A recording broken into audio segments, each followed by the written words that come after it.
Welcome to ETV Telugu news. అంటే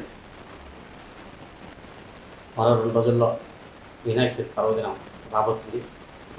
ఈ మేరకు ఇప్పటికే దేశవ్యాప్తంగా భక్తులు పర్వదినం ఏర్పాట్లలో నిమగ్నమయ్యారు.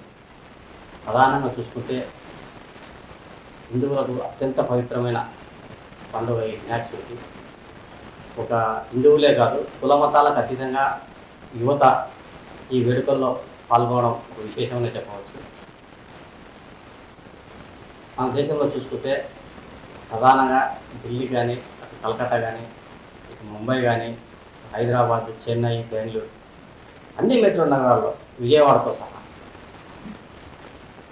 ఆ వినాయక చవితి పర్వదినం వస్తే ఆ ఉత్సాహాల్లో ఆ యువకుల్లో ఆ ఉత్సాహం వేరు, ఆ కేరింతలు వేరు, వారి సంబరాలకు అద్దే ఉండదని చెప్పుకోవచ్చు.